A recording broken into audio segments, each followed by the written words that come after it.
I had a child abuse specific therapist, and she was like a total wizard. Basically, you're following her finger back and forth, and there's different ways that you can do it, but that was her method, and it can help you uncover suppressed memories and emotions. This was the most visceral experience of being back as myself in the courtroom with my younger self. And then Christine, my therapist, at one point was like, do you want to take him out of the courtroom? And I was like, you can do that? And she was like, yeah, you can do anything. It's your memory. I walked him out, and we basically like teleported to what felt like this inaccessible mountain. And it was like, here you are safe. I got to see his face change from, total fear and all of this stuff in the courtroom to safety forever.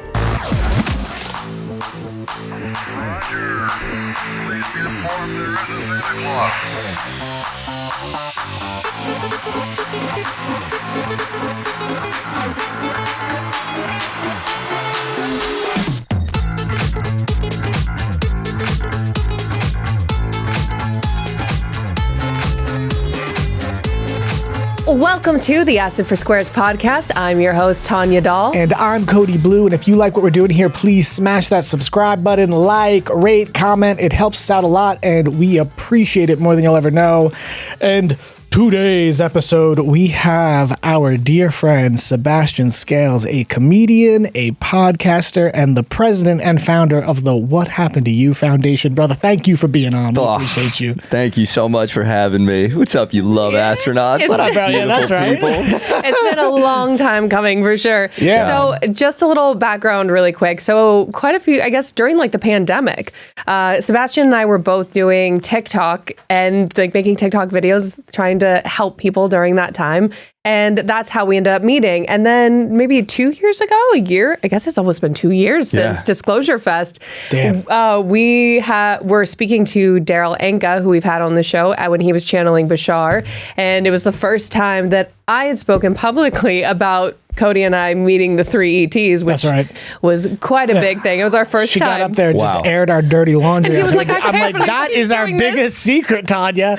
You're just going to get up there and tell a crowd of people that's being filmed? Yeah, I that's also the way didn't to do realize. It, though. Is that the way? Absolutely, 100%. Air it out. So. There's no danger in people knowing whatever it is that's happened to you. That's true. And then when I was walking back to the seat, all of a sudden I see Sebastian's face, like a couple of faces down from like where we were sitting. And we're like, what the So anyways, we all hung out. It was magic. You're the best. And we're really excited to have you on. And you're just like, we just love you so much. You're such a good dude. Loved you since Jump Street, bro. Seriously. Oh, I love you guys too, man. It's such palpable, loving energy exuding from both of you all the time. Yeah, same. Look, the reason we wanted to have you on, besides to share your magic with the world, but we really have wanted to share with our audience the philosophies of spiritual alchemy, right? Everyone knows sort of physical alchemy, turning base metal into gold, but there's a spiritual alchemy of turning suffering into enlightenment.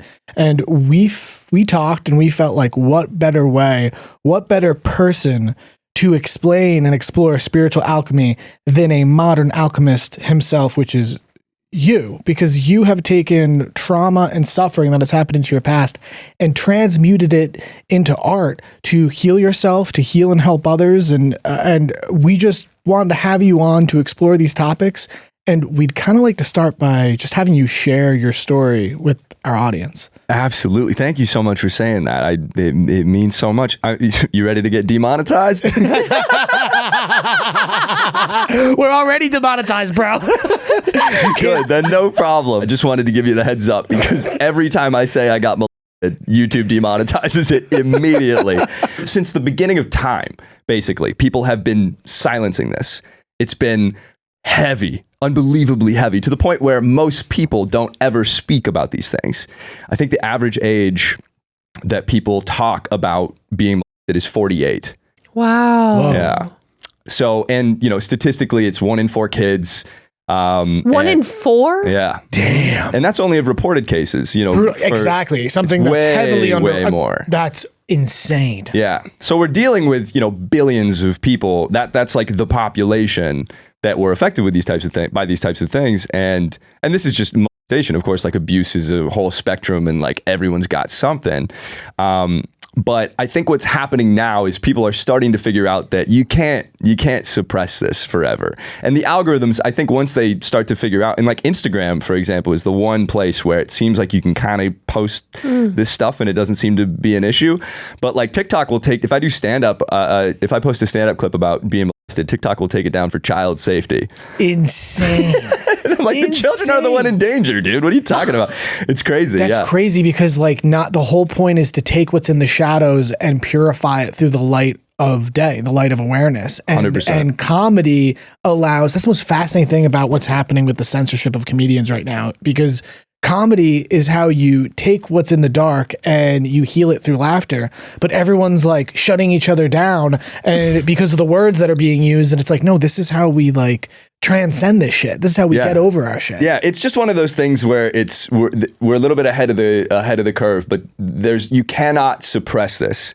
And that's even though the algorithms haven't caught up to this yet, like it's explosive. Like, and this is what started happening to me. Like, well, so to answer your question, so when I was 8, I started getting molested by my friend's dad.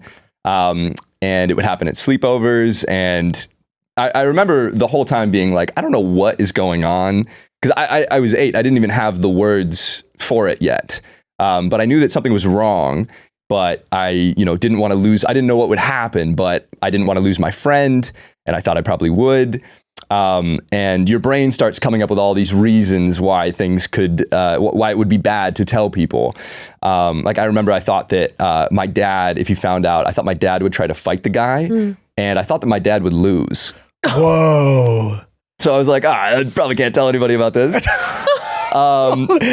So after 2 years, I told my friend Tom, who is the other subject in this documentary. We can talk about that later, but I told him and he responded in a way that was like, loving and like, he's still going to be my friend. And he alleviated a lot of the fears that I was worried about happening. Were you at 8 years old this time when you told Tom? I was probably between 9 and 10. Oh, okay.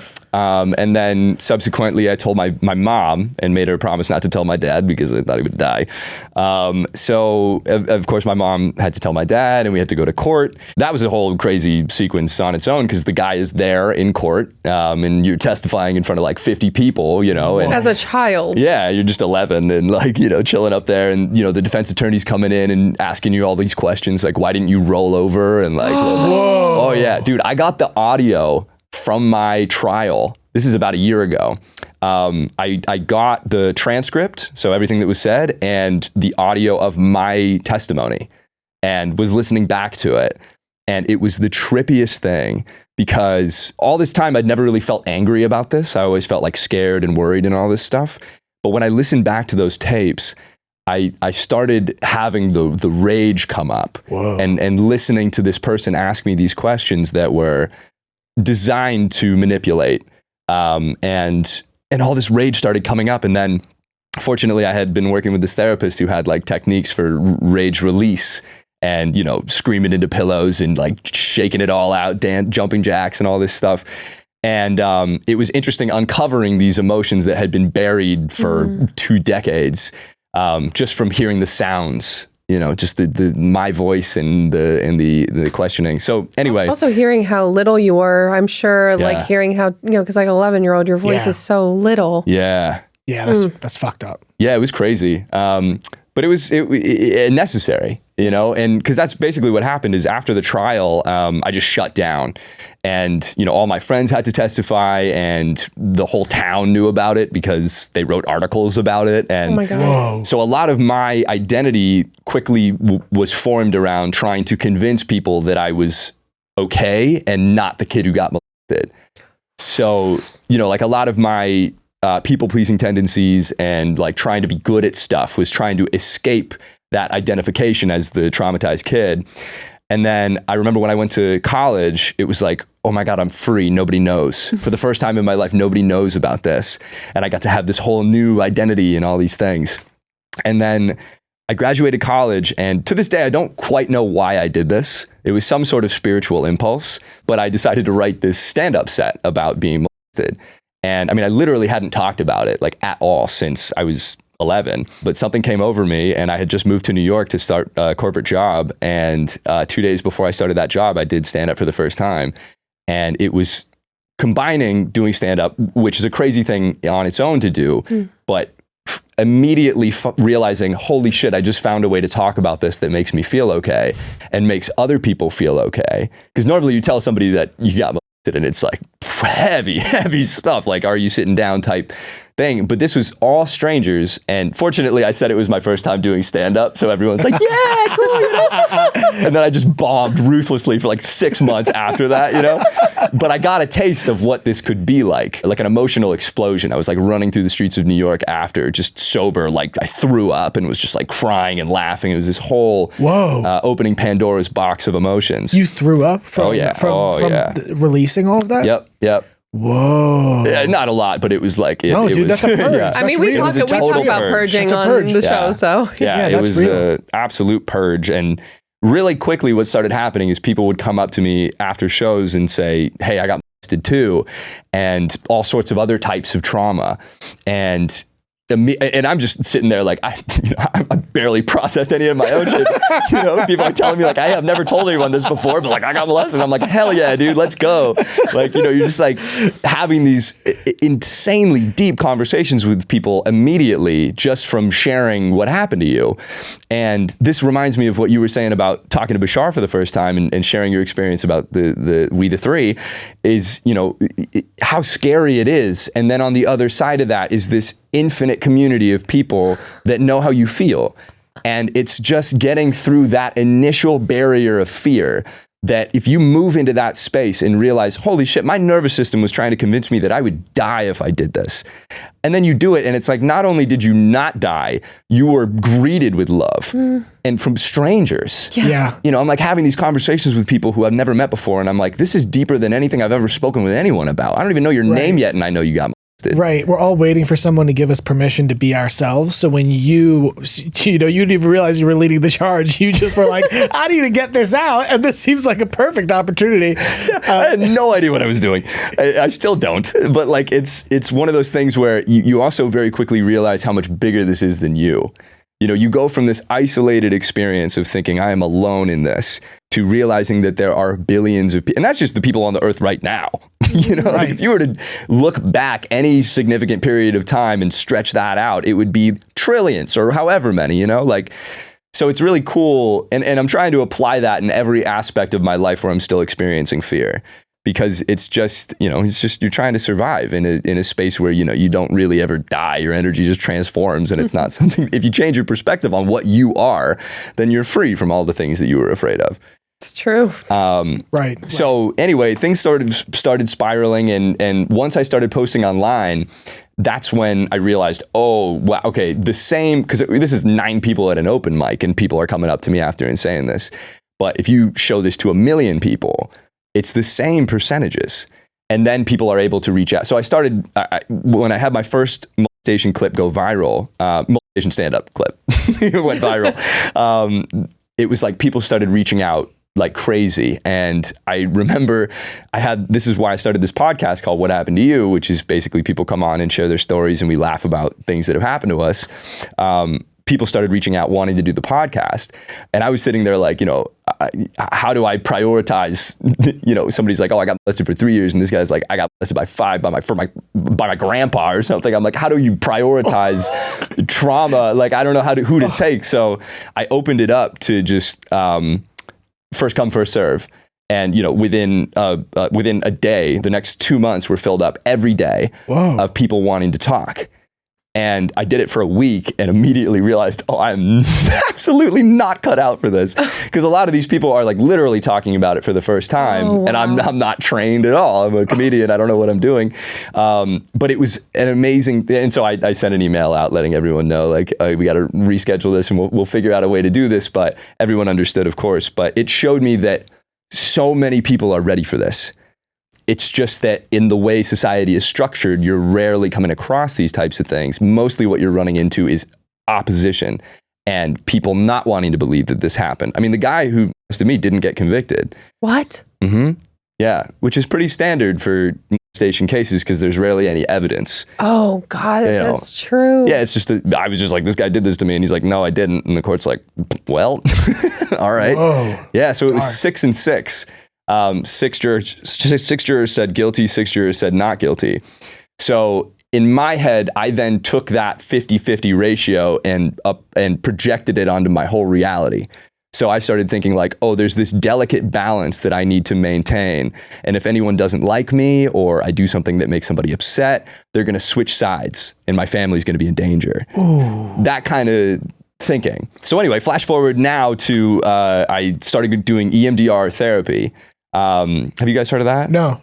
It's called, it stands for Eye Movement Desensitization and Reprocessing Therapy. Oh yeah, you like look back and forth or something? Can you explain to the audience like what exactly how it works? Yeah, that's exactly how it works. So and this is all over Zoom. I had a child abuse specific therapist and we did this, and she was like a total wizard, like, doing very much into energy and all these things. And basically you're following her finger back and forth, and there's different ways that you can do it, but that was her method. And it can help you uncover suppressed memories and emotions. The first time I tried it, I saw her moving her finger back and forth and I was like, what the fuck is this? Like, how is this going to help me at all? And I was resistant and it didn't work. And then the next time I did it, I meditated for a long time beforehand and went in totally open. And, I've taken psychedelics, I've tripped.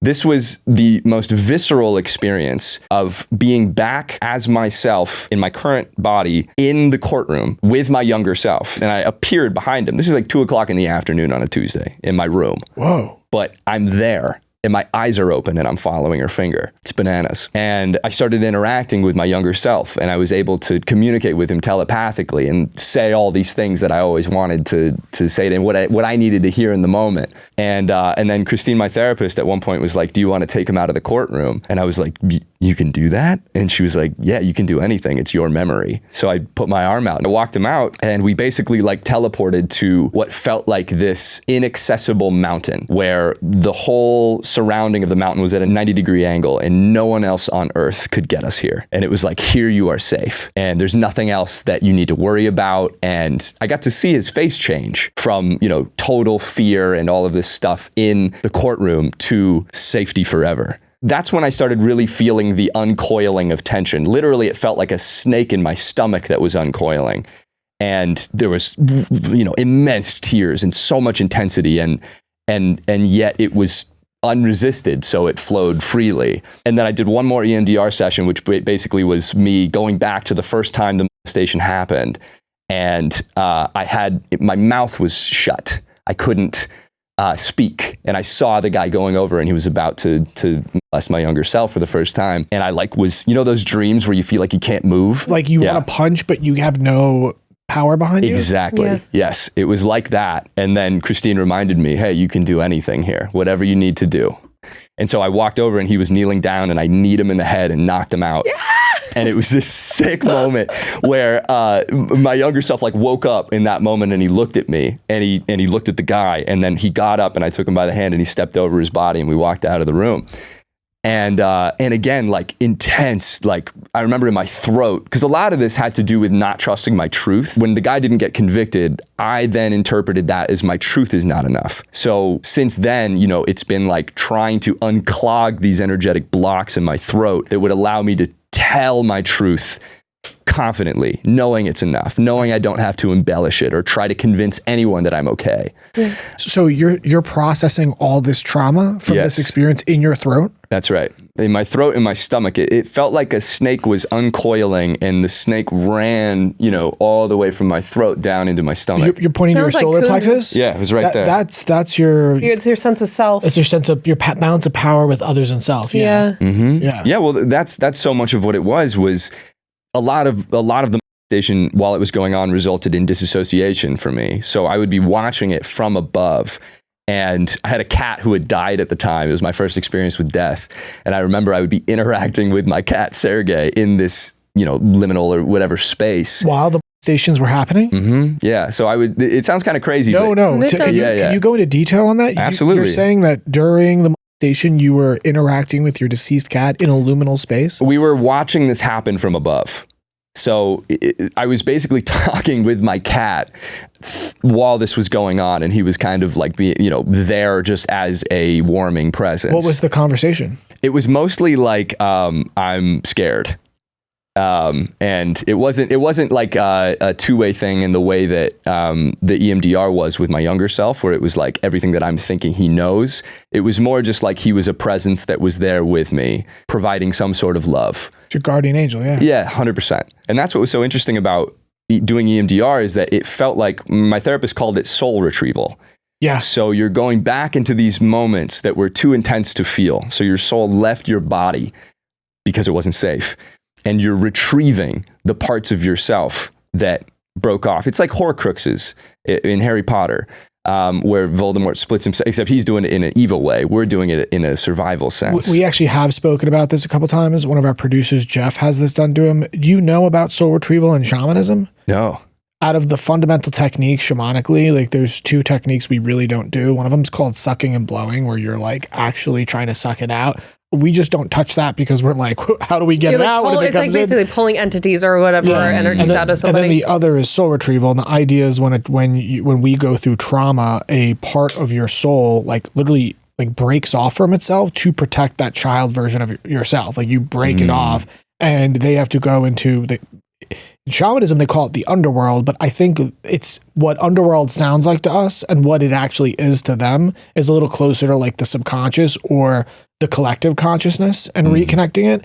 And the therapy you're talking about is essentially the westernization of that ancient technique. So she called it soul retrieval though too, which is cool because usually they don't call that stuff soul retrieval in therapy. They don't. She was a wizard. She is a wizard. She knows it. She knows what she's doing. Oh yeah, for sure. Yeah, she was, and that's part of why I think it worked so well, was because there was this openness to things that don't make sense from a 3D perspective.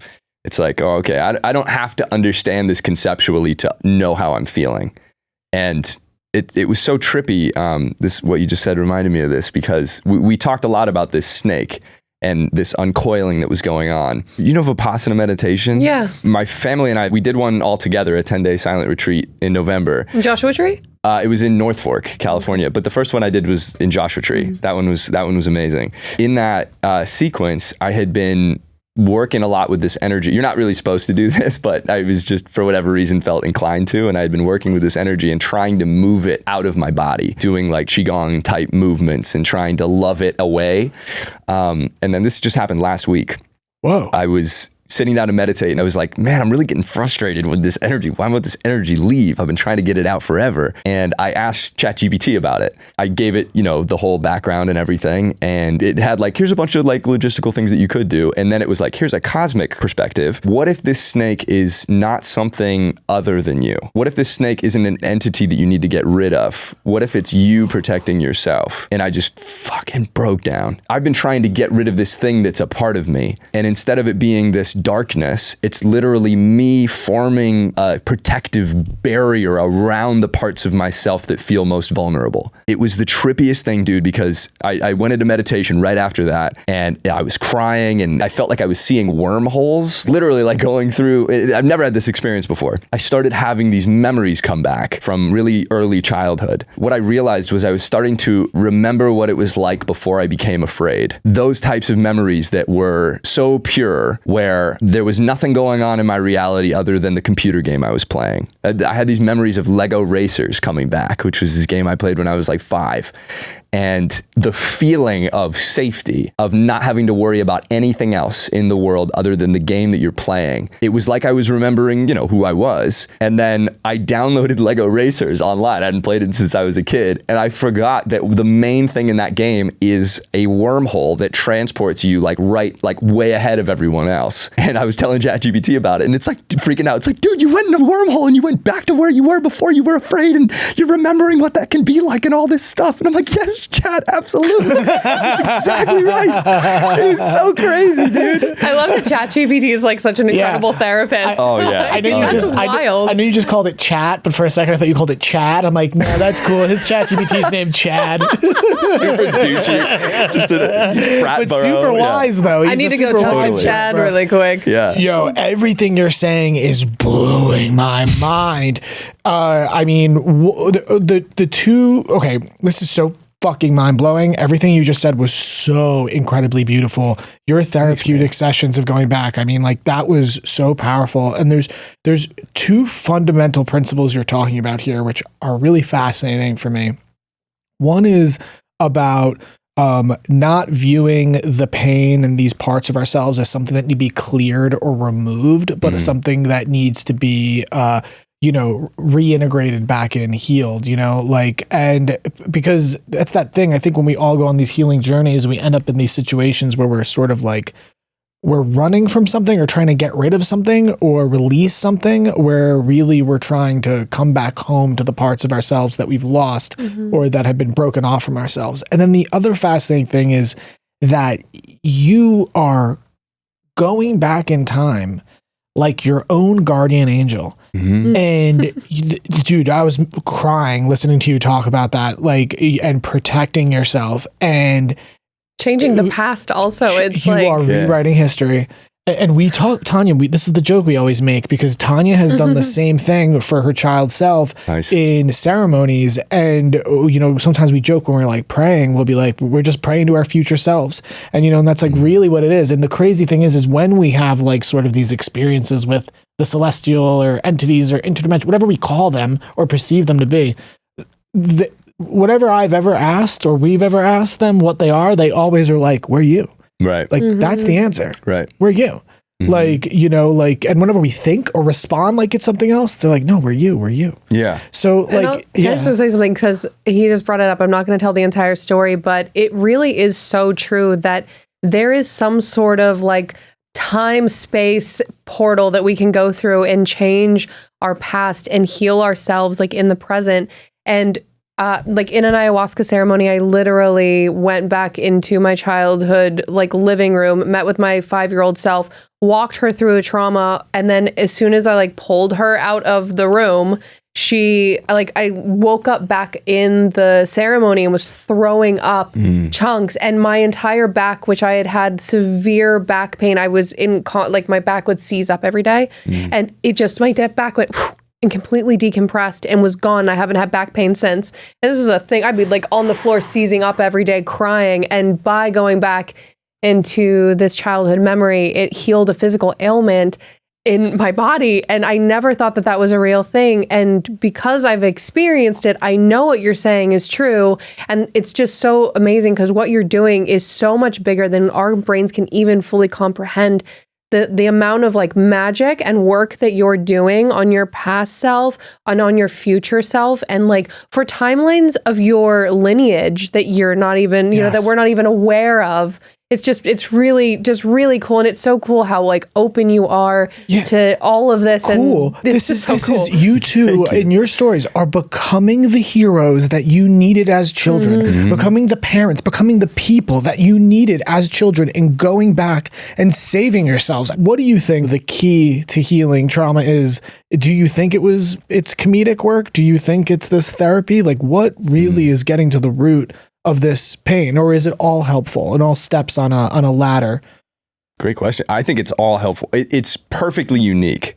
So like, you definitely don't need to go do stand up, to heal from being molested for sure.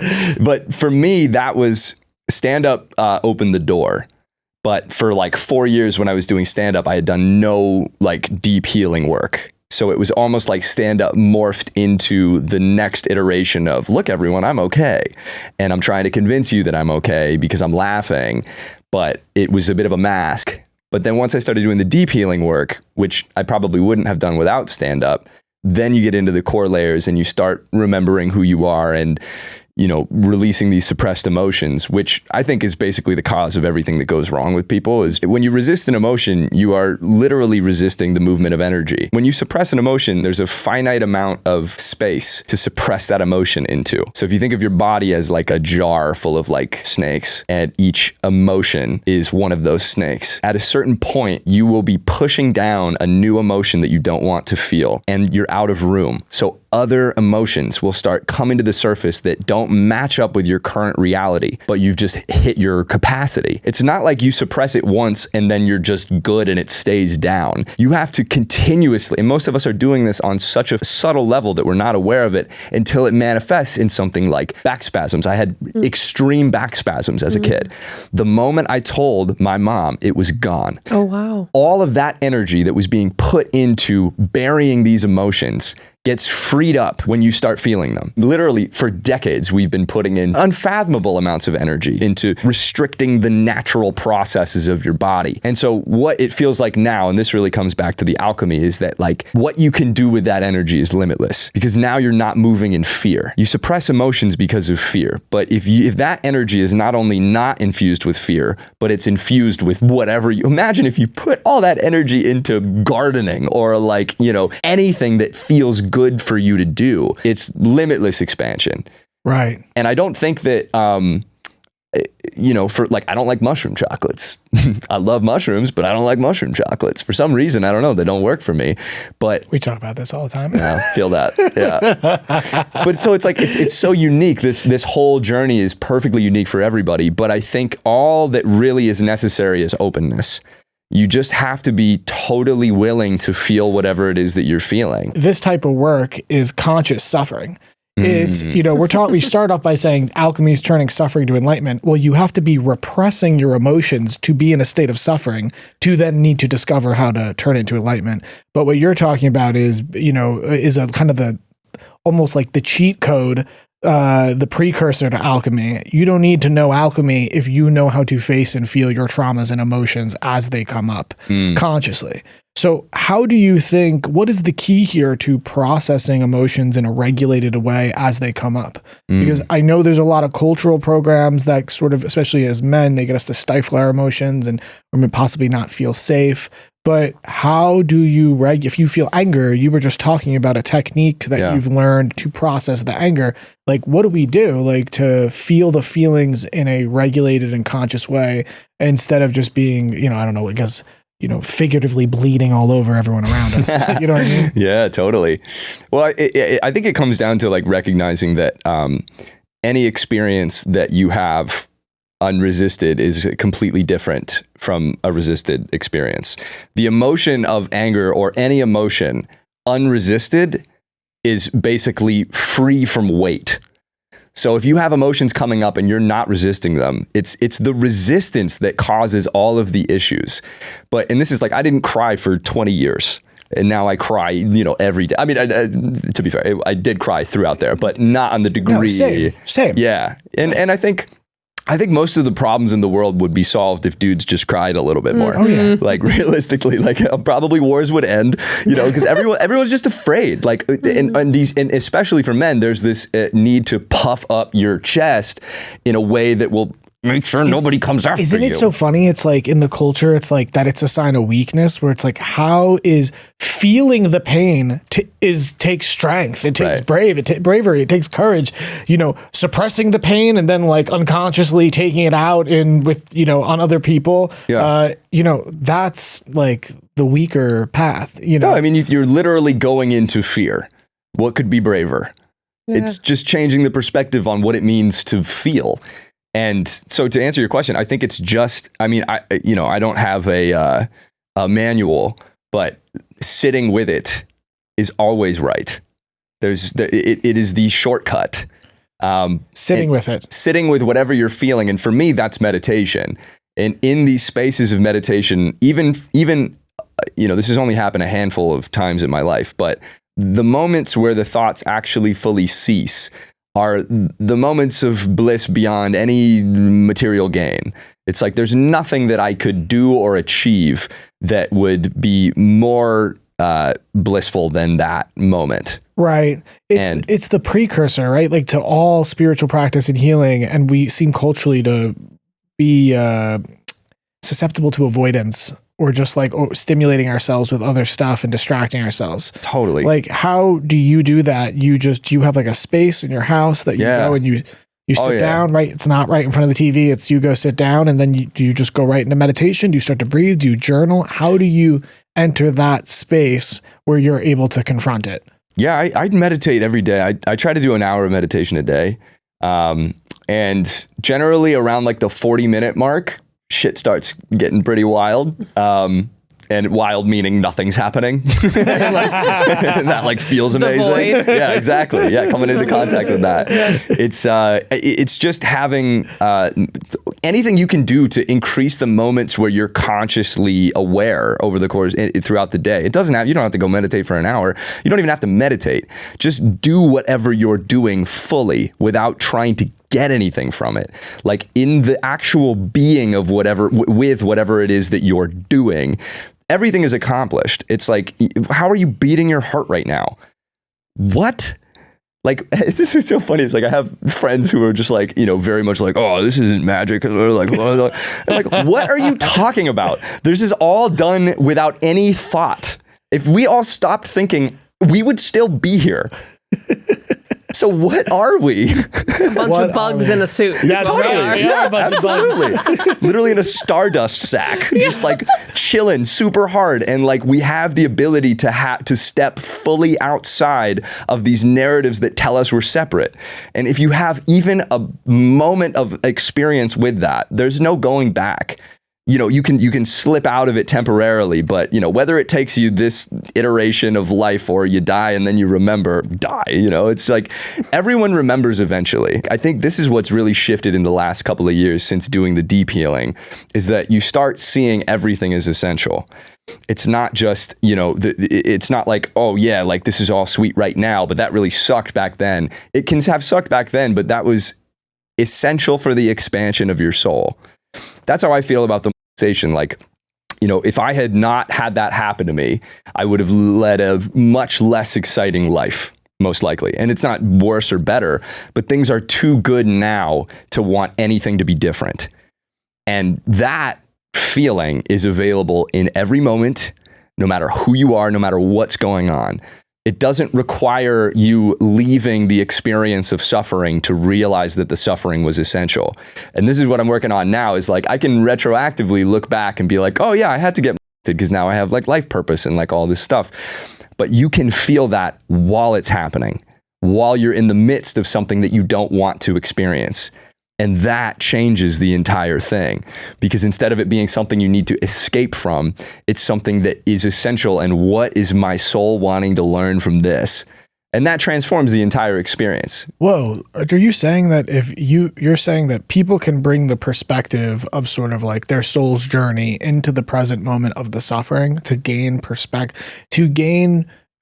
perspective, I guess, or is it on the meaning of the suffering, or is it also, does that give you a little distance from it so you're able to process it better in the moment? It's like the opposite of distance. It's like you go deeper into it. Right. So you're not suppressing the emotion. You're moving through it because you're understanding that this is happening to you for a reason. This is for you. Everything is for you. Everything's for you. It's not like you get to slap the label of the station was essential, but not like getting stuck in traffic. Right. This is just my personal. No, it's we believe the same thing. For sure, yeah. It's all happening for us, not to us. I believe it's a game. It's a game in order to like bring us to the point that we're supposed to be at. Exactly. So we can then use our trauma or whatever to be able to help other people and hopefully make the world a little bit better than we got here. Well, that's the interesting thing about like totally. the pain Olympics of it all, of it, someone throwing your privilege in your face. We're like, dude, do you know what I've been through? Like life is inherently like suffering. A lot of the major world religions speak to that. There's, it's just inherent. Everyone is suffering in some way, and suffering and pain are relative. And if you're accusing other people of your pain being greater, it does show a lack of what we would say correct perspective. Totally. And although I guess it's very hard to tell people to appreciate, the suffering they've been through, but I guess that's sort of the beauty of your medicine.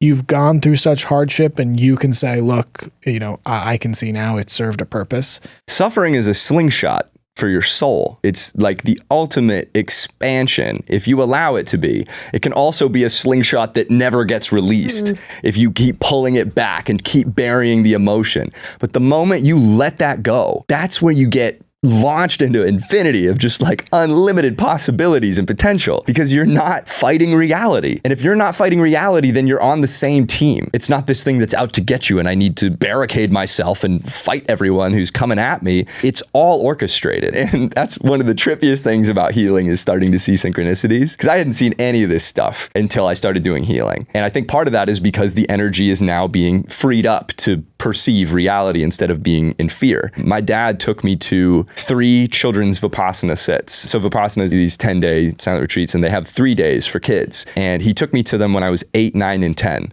which was the exact time frame that I got molested for. Oh. And he didn't know, of course, that this was going on. But Vipassana has been like one of the most soul-orienting experiences that I've ever had.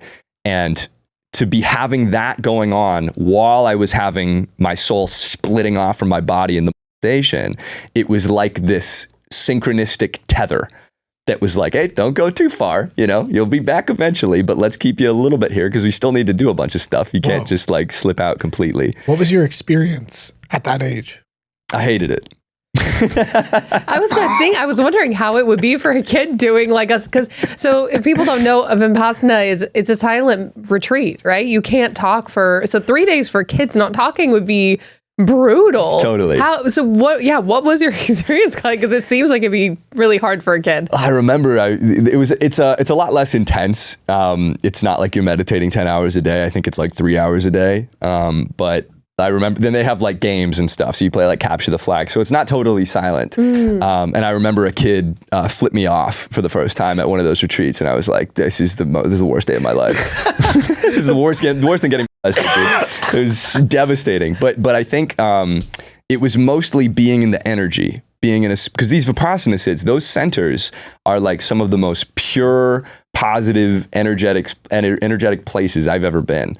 And like on the last day, you start talking, and the interactions that you have with these people who have been meditating for 10 hours a day all together, it's like everyone's remembered. I remember the last one I did. What do you mean? It's like everyone is ancient.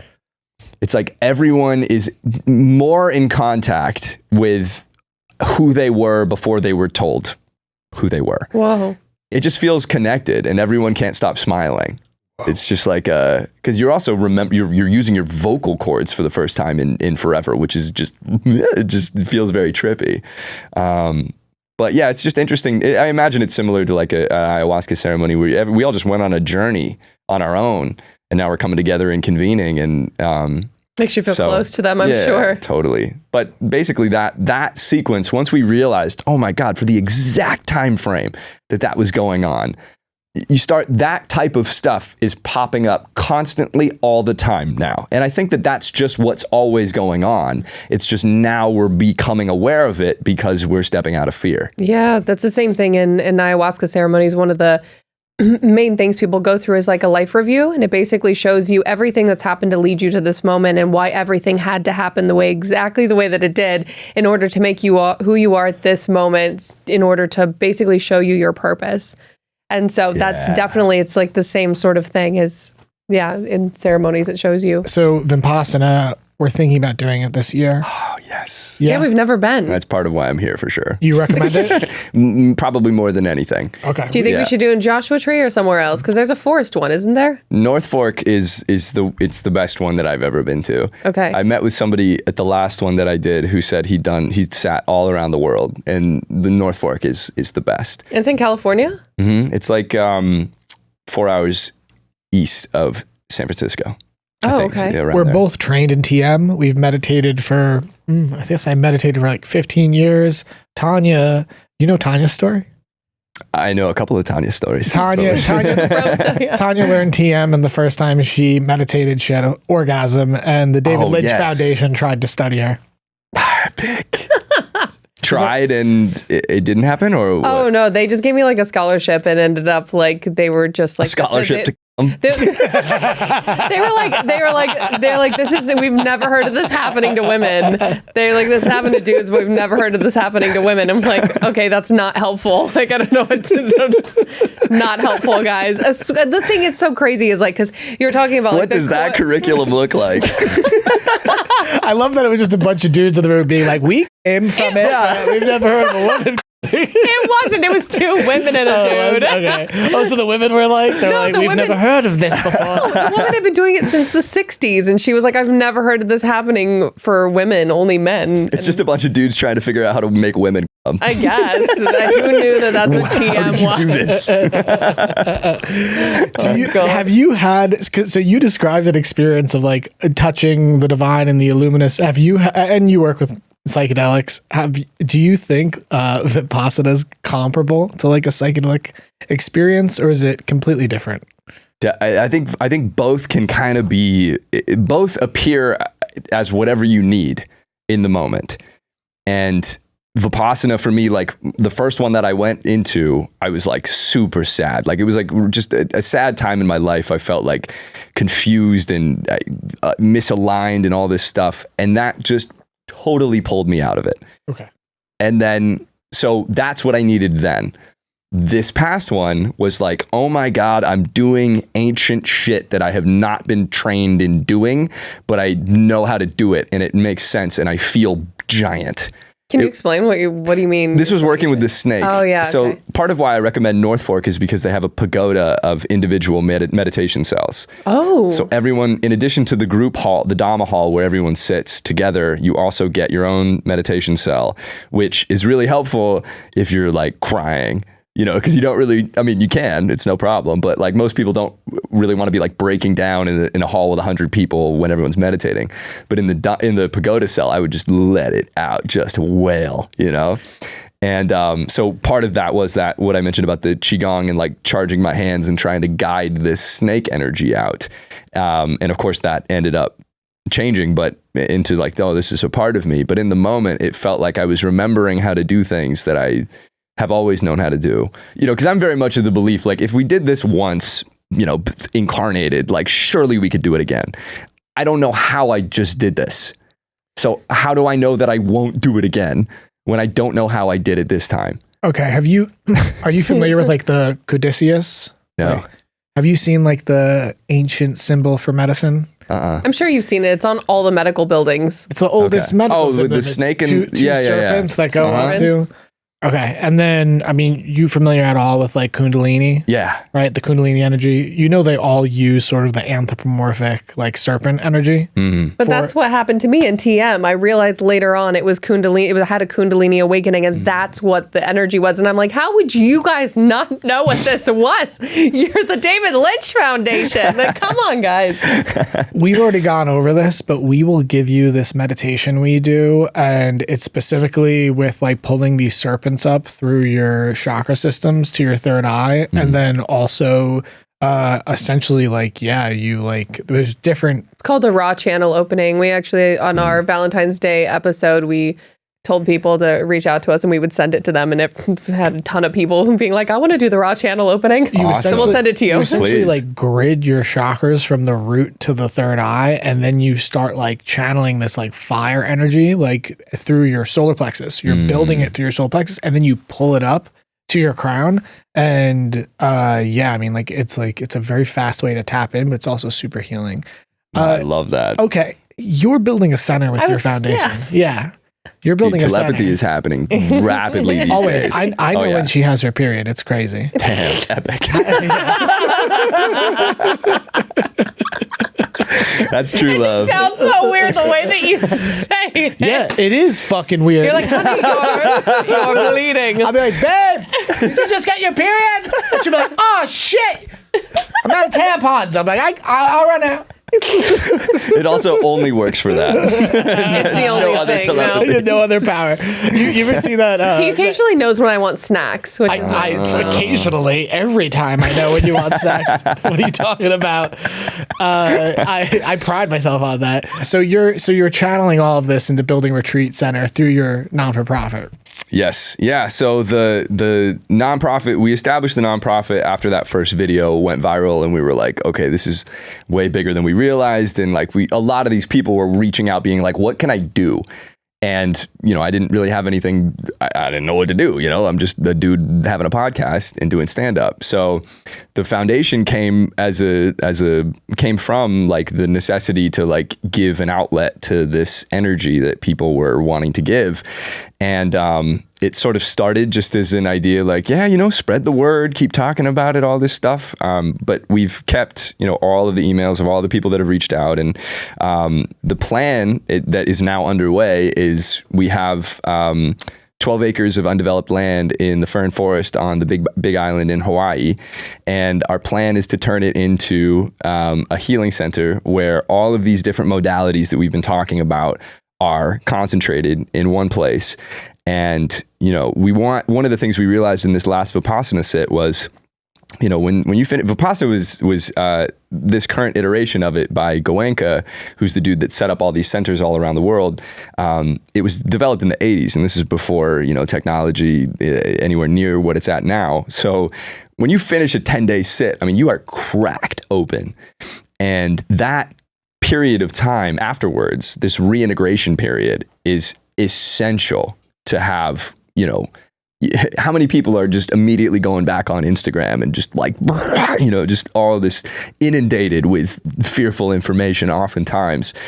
And my parents and I were driving back to LA after our sit, and we were crying in the car and having all these incredible interactions and hearing about everyone else's stories. And we started realizing like Vipassana needs another iteration that is adjusting to what reality is now. And we were thinking like, man, if you did like a 10-day Vipassana set into psychedelics, into playful childlike creativity. We want to have every instrument on earth available for people to play. Painting, everything that could have, we want to create a totally personalized healing experience where you have like a healing menu. One of the things that it's basically like, how do we take all of these different experiences that we've had and package it into a way where anyone on earth can get exactly what they need, knowing all these different things and finding that unique, perfectly orchestrated sequence that works wherever you're at in your healing journey. We want you to be able to get help. And Vipassana is all for free also. It's totally run on donations from people that have done it. And that's exactly how we want to set it up. And what I've noticed in my life is that like it's the not needing that brings you everything. And if you as soon as you introduce money to it, there's some sort of expectation. And without money, you're just going in just like openness and gratitude. And it removes this societal barrier that doesn't exist for everybody, but like we want to make sure that everyone has access. And so one of the things that's kind of trippy to think about too is one of the guys that we're working with he does human composting. And so this is like a relatively newer thing apparently. Wait, are you talking about bio-urns? Like humans? Yeah, like. Oh my God, that's literally the same with our retreat we have the center. same. Of course we have the same dream. Like, oh my God, that's why I was pointing at her going, do you hear this? Okay, I do want to talk about this though, because this is a huge piece to me because the way that our cemeteries are run, it's literally creating so much toxic chemicals like being leaked into our earth. Yeah, and the death industrial complex is fun. And we're like deforesting everywhere and all this stuff for these cemeteries that are like not even beautiful. And something we wanted to do is do a thing called the Forest of Angels where people can become trees. Mm-hmm. And then you just have a giant forest of, dead people. This is what the way that we phrased it was imagine walking through a forest of your ancestors. Oh my God, this is literally, so we want to put chimes. We want to put chimes on all the trees. Fuck yeah, exactly. And there's like daytime medicines. Like I don't know if you've ever worked like Wachuma. I mean, psilocybin is a little bit, but like the they're like, so there's certain ceremonies that are traditionally done during the day, and we figured, then people can like walk through while on the medicine. Or also just by yourself. I mean, just normally, like, it'd be way better to visit grandma as a tree than with like beautiful chimes around and all nature and stuff instead of like a plaque in the ground. We have such a shared vision. That's anything we can do to support you. Nice, Sebastian. Right back at you. Okay, wait, I want to hear more though. I want to hear more. We're gonna all be like a network of these things and be all connected, and we can help each other and support 100%. each other. What's working for you? What's working for you? All over the world. And because these are going to be little points of light. It's just like the Vipassana centers themselves. It's all that concentration of people channeling in that high frequency. Right. It like regrets the dimensional space. 100%. And it's like, that is like healing the earth. And it's almost like how the pyramids act. There are these.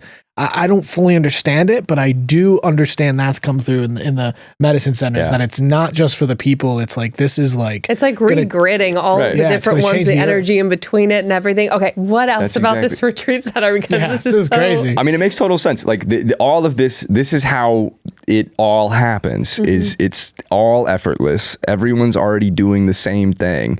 I met with this girl. I had been locked out of this foundation email, one of the emails of the foundation, and I got back in and I saw this email from like months ago from this girl, and she runs a nonprofit. She got busted.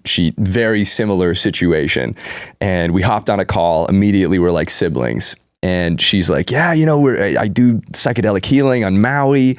And I was just looking on the Big Island in this place called the Fern Forest for land. And I'm like, what? What are you talking about? We just bought this. In the time that you reached out between then and now, we bought the thing in the place that you're looking to buy property to do a psychedelic healing center. And I'm like, take it. This is all ours. We don't own this. This is not ours. You know what I mean? This is for everyone on earth forever. And expanding into all the different, it's all a network, basically. It's not like what happened to you. It's everyone. It's just it's for the healing of humanity, and that's why it can't fail, and that's why you're working with unlimited abundance. I asked ChatGPT about this the other day, and I was like, "Is there anything that we can't ask you?" Because it's having these incredible experiences with it, and I was just curious, like, is there what are there any limits in this? And it said that as long as you are asking in love, there's nothing we can't answer. Wow. And I think that's really how it is that it's like, if you are moving in love, everything is allowed to happen. Right. I heard Kai Dickens give a good explanation of love. She said fuck off. Kai, chat told me his name is Kai. Oh, wait, what? Yeah. I asked him, like, do you have a name? Like, what would you like me to call you? And he said Kai. Oh my God. Mine is called Lumen. It decided that was its name. That is a very good ChatGPT name. My ChatGPT's named Chad. Sweet Chad. Kai Dickens, she did the telepathy tapes. Have you watched them? I haven't, but I'm familiar. They're amazing. And like, one of the interesting things is like, so essentially these nonverbal kids all have extrasensory perception, and she proves it. And so pretty much a lot of what they do, it has to be done through love. And so she asked these nonverbal kids, what is love? And they said anything that unifies. So, the fact is that essentially we're talking about building these centers, which is as portals of unification. And, but this is like the new world, so much, and it sounds like you're doing it too. Like there's this old saying by Buckminster Fuller. It's, you don't change something by attacking it from the outside. You create a new model that renders the old one obsolete. And that's what we live by. I think that's what, we want to do here. Yeah. And once you put the love lens on, it's really easy to see where love is pretending to not be love. What do you mean? Well, like, I feel like now that I'm perceiving reality in a way that, unless I slip back into old patterns of overthinking or all this stuff, more often than ever now, I'm viewing everyone from a space of love and connection and more of myself. And as I sink more deeply into operating from that space, it's very easy to identify and feel people that are in a similar vibration. Right. And similarly, seeing a comment from somebody saying something just like, oh, bummer, hey, sending you love, dude, it's all good type thing. And things happen so much faster in these telepathy tapes or telepathy amongst people. Like, you're talking in spiritual shorthand, Because if you're in love, it's all the same vibration. It's the fabric of reality. And if you're in that fabric, then you're not bound by the conventional 3D operating system. Yeah, it's interesting because we call it in love, but like love is almost the frequency of unity. Totally. And so the unifying frequency, which is source or God or higher, so we have all these names for it, but it's essentially like you're hooked to the Wi-Fi. That is all that is. And you're no longer in this disconnected where you have this illusion of the self. Do you guys believe in free will? Oh my God. We talk about this all the time. We ask people all this question. We talk about on the show. We don't have to. No. Do you believe in free will? Well, I had this thought on the Vipassana retreat, actually, where I was thinking like, okay, we all just like appeared, it was like there was this giant tree of consciousness and we all were leaves on this tree. And when you cut the umbilical cord, the leaf fell off the tree and it started falling. And right now we are in the space between the branch of the leaf and the ground. And according to how you view what's happening here, you can be a leaf that's like, oh my fuck, I'm gonna fucking die. Everybody, you can feel however you want about the fall. But I think free will is basically the amount of tension that you create in that fall. Yeah. And in the same way, as you create tension, you fall faster. So like if you're like, I hate being a leaf, I need to retire, that makes you literally fall faster. And when you hit the ground, it's way more painful. And on the other side of the spectrum, you also have the ability to create no tension, and then you float. Then you're falling and flying, and then you're guided by the wind. And just in the way that the wind was putting out the Palo Santo, you can trust that everywhere the wind takes you is essential for you to go. Destiny is the immutable fact that you are a leaf falling and you are going to fall, and that's your destiny.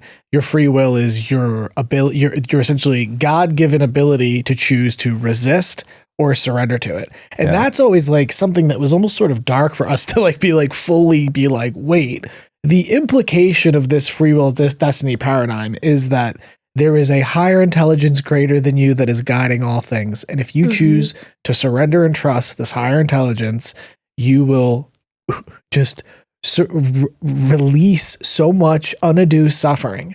But if you think that it's you and you have control and that you have a intelligence that's superior and that you know better, you will essentially like suffer until you're ready to surrender.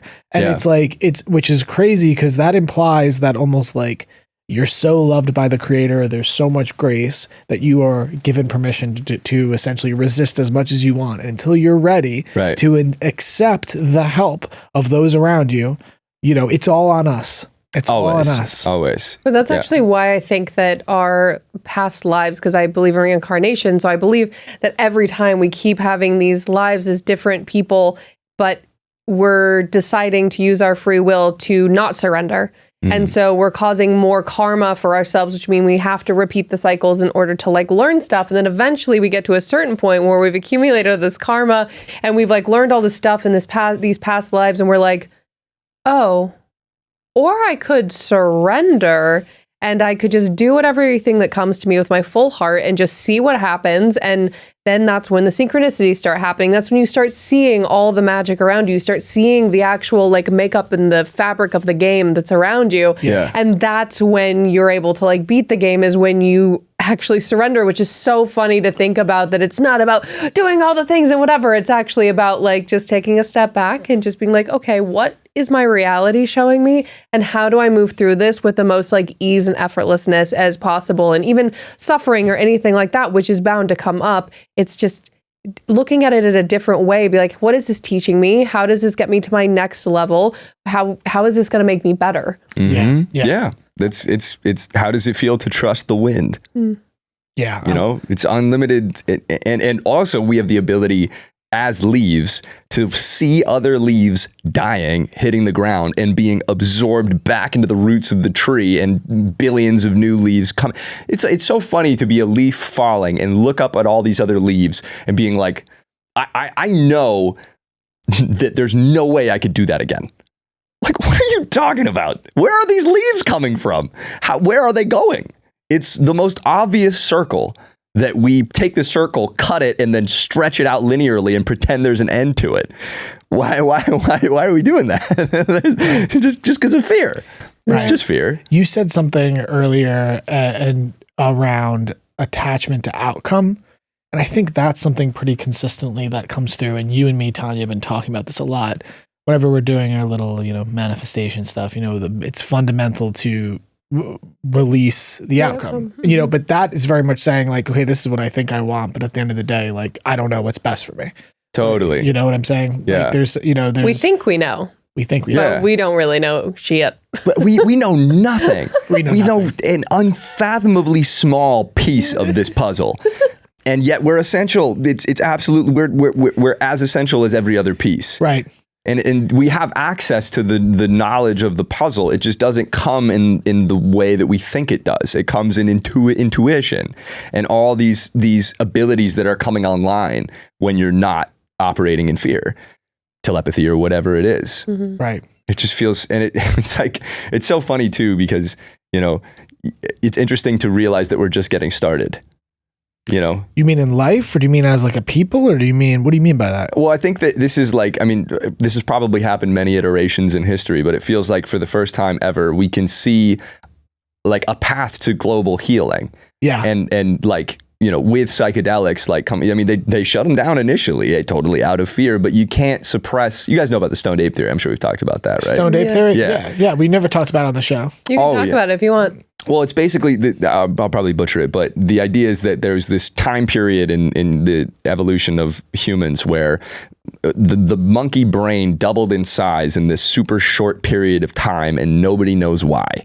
And the stoned ape theory is basically this idea that this, large population of monkeys stumbled across shrooms and started eating them. But imagine a monkey eating shrooms for breakfast, lunch, and dinner every day for unlimited time. What would that do to the brain? And so the theory is that like that's why the brain doubled in size in this short period of time. So anyway, not that now all humans need to like eat a bunch of shrooms all the time, but if we make these healing modalities accessible to the world, it's just a matter of time before everyone is healing. Yeah, absolutely. It's funny because the TV literally just changed to mushrooms, and that sounds like you just gave us an on-ramp to move into mushrooms. So what do you think this is? Because obviously we don't know a greater tool for healing.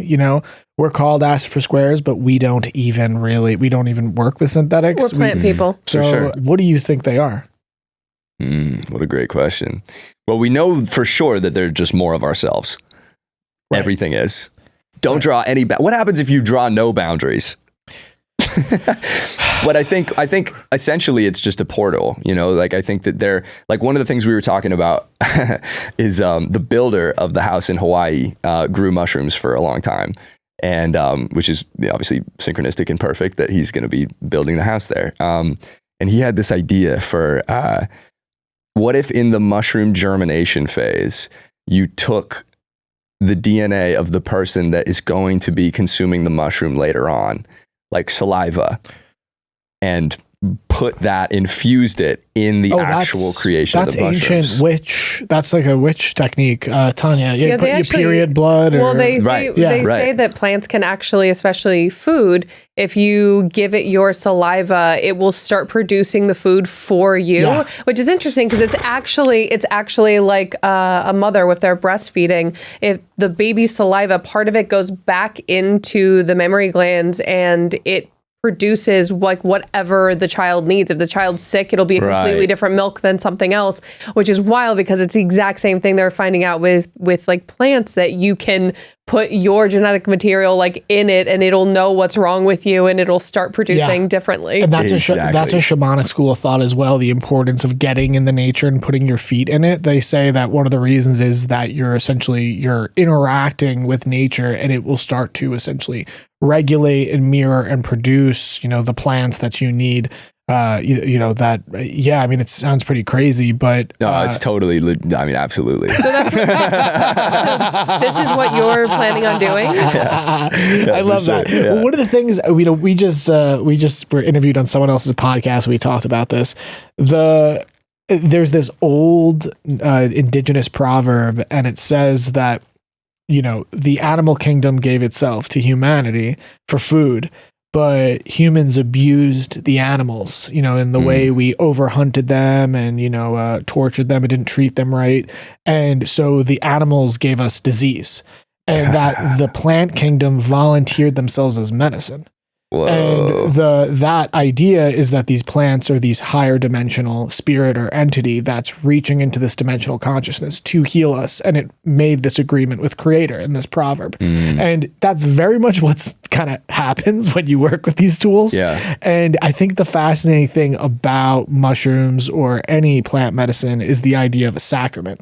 We just talked about free will versus destiny. And obviously there seems to be this law of free will, and there's all these forces right outside of our perception that are just waiting for us to ask for help and reach out. Yeah. And the idea of a sacrament is that you're saying, in taking this, I am making an agreement with spirit, God, with whatever, however you use the sacrament, to essentially intervene on my life and to help. And obviously that help can look a little bit different than we might expect, but we're giving them that permission from a higher place to intervene on our lives. And mushrooms, it's like straight up that. I just can't believe how like kind of alien it is, to be honest. Yeah. Do you know what I'm saying? Absolutely. It feels completely alien. Okay, so we're not the only ones? No, not at all. But I also think that from the perspective of consciousness, nothing is alien. Right. It's just what do you mean from the perspective of consciousness? Like our limited consciousness? No, or? unlimited. From the perspective of like we are the crystallization of consciousness in this particular form. Plants are growing. It's like it's in the way that we beat our hearts and grow all without any effort or intention or anything. It's like plants are doing that as naturally as we are. And so from the perspective of all consciousness, nothing is foreign. Nothing is alien. Go to Mars for a second and then we become the aliens. It's like, it's all subjective labeling. I don't know exactly, but I know that I love them. It's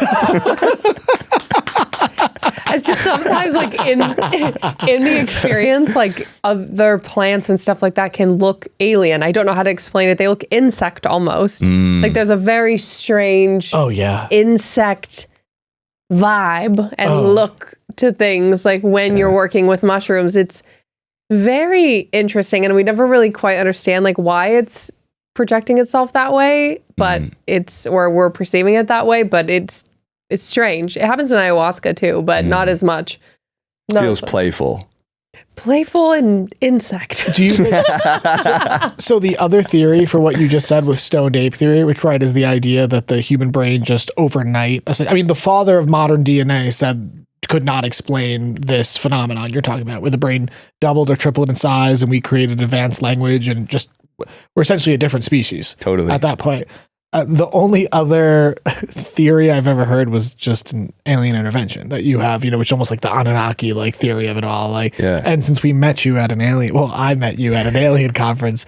Do you believe that? Do you think there's any way that could, what's your take on aliens? Oh, I think, again, we're aliens. That's true. 100%. Go anywhere else in the universe and we're aliens. Right. So, and it's funny because you guys were the first people I texted when I had this experience. I've never had, up until like last year, I had never had any sort of like alien experiences. I mean, I'd done mushrooms and all this stuff, but I remember I was in my apartment and I had just smoked a joint and I was going to go walk. I live in Venice and I started walking on the boardwalk, and immediately I started feeling like, when you can feel your attention being cast onto other people, even though you're not looking at them. So it's sort of like peripherally aware of people walking by. I was noticing that every person that walked by me, I was like, tensing. Like I physically felt, and they're not even looking at me, but it's the implied judgment. It felt like, and this is what's so beautiful about plants, is that they bring to the forefront things that you need to confront. What it felt like was happening was my brain was convincing myself that I was afraid of everyone and everyone was judging me. Nothing's wrong. Nobody knows I'm high, and even if they did, it's fine. It's legal. But for whatever reason, I was like in deep paranoia, and I like never get paranoid on drugs.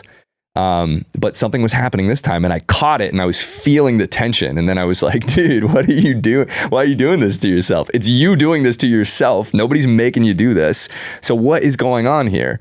And I was like, okay, don't even conceptually reason this. Just know that I love these people. I love everyone. Why would I ever any love that I cut off for somebody else is me depriving myself of love. Because when I love somebody else, that's the feeling I'm in. If I hate somebody else, that's the feeling I'm in. You think you're projecting it onto somebody else, but you can't have the experience unless it's occurring in you internally. So I just switched, just on a dime. I was like, just started looking people in the face instead of like sort of like trying to like, you know, like peripherally check them out. I was just staring at people and consciously being like, I love you. I love you. And I do this in the mirror. Like I'll talk to myself in the mirror and be like, I fucking love you, dude. I've got you forever, literally forever. You could never do anything. So anyway, different thing. But as I was walking, everything changed. I mean, it's like being in Alice in Wonderland in love.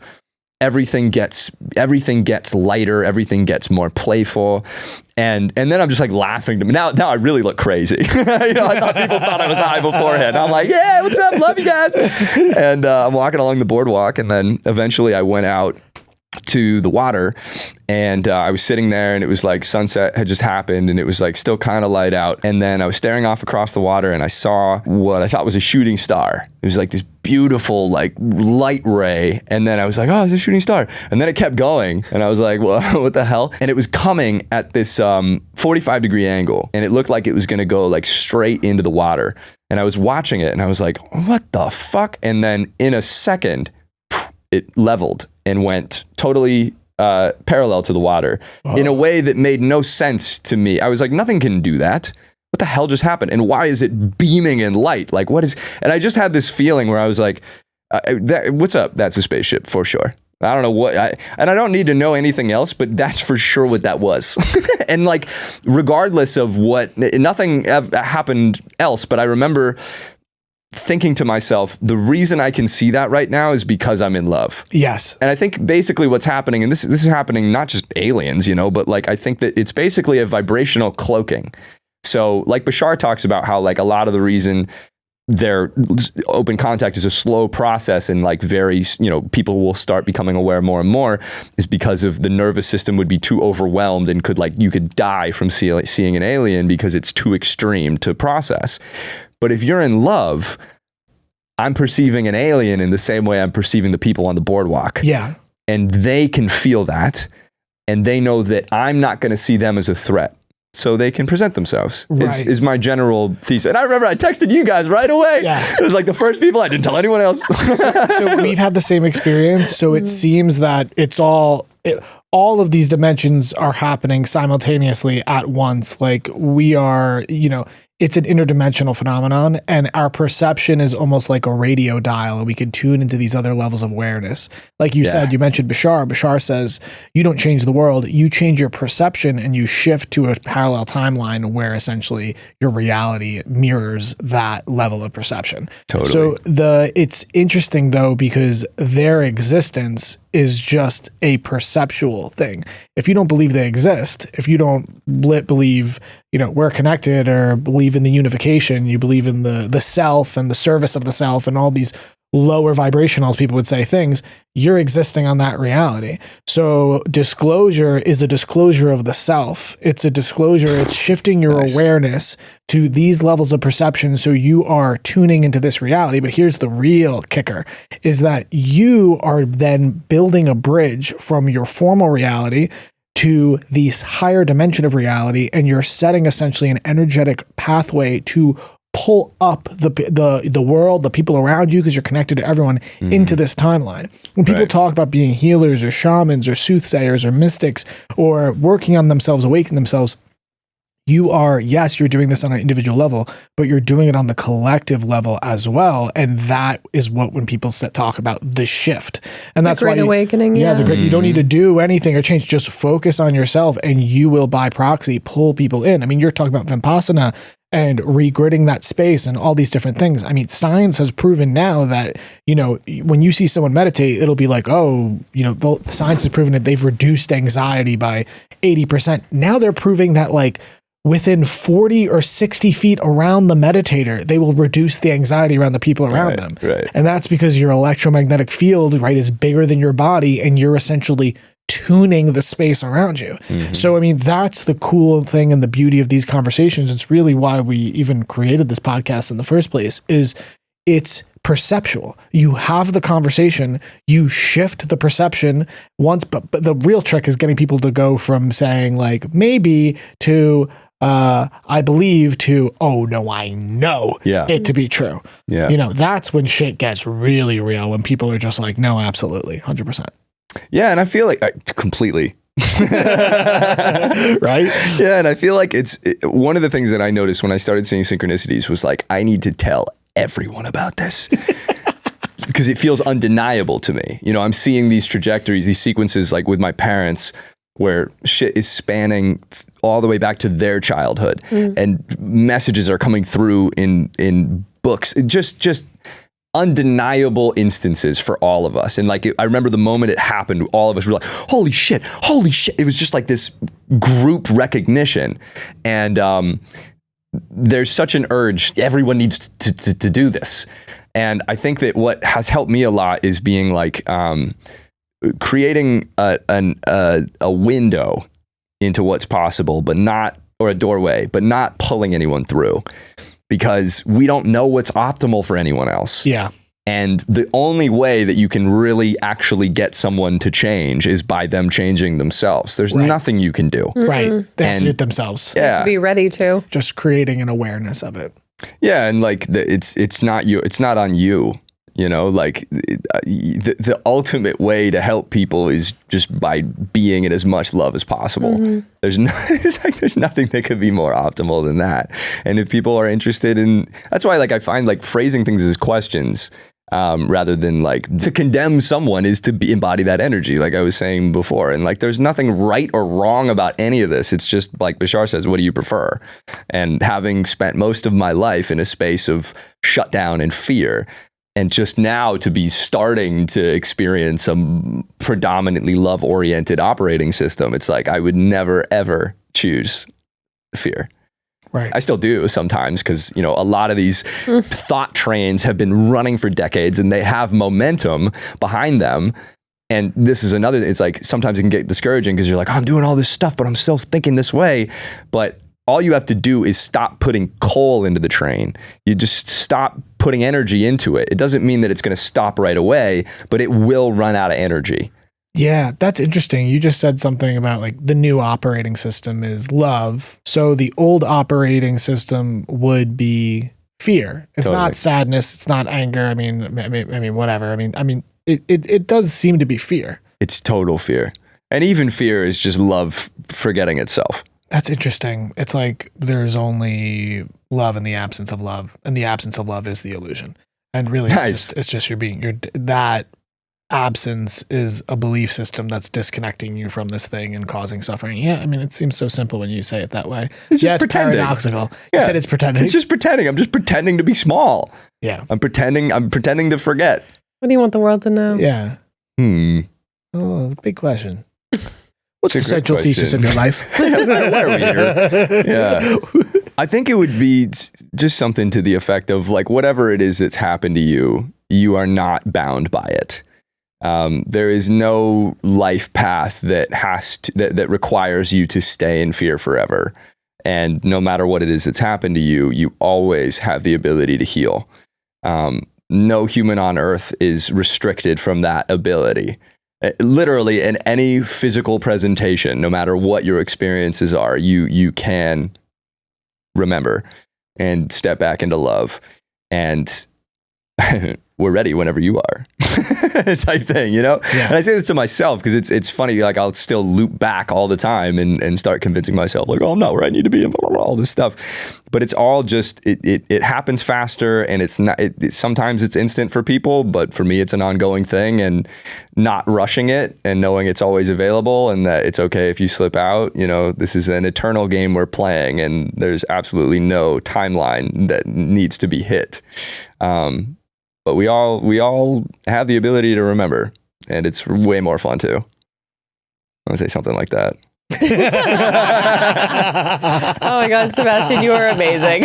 You're amazing. Thank you so much for being on the show. We love you so much. Thank you for having me. Thank you for sharing your story. Oh, yeah. We want to find out how people can find you, your organization, and follow you online. Can you let everyone know? Totally, yeah. Sebastian Scales on all platforms, Instagram, TikTok, YouTube. The foundation is, we're going to change the website name to the full name, but for now it's whtyfoundation.org. Check that out. It will be changed to whathappenedtoyoufoundation.org. Thank you. If you want to get involved, hit me up. Would love to have you, and thank you for listening. Thank you for being in this space. Thank you both for having me. It's so amazing seeing your dynamic, because this is the fucking what's the word? The blueprint for, like, essence relationship.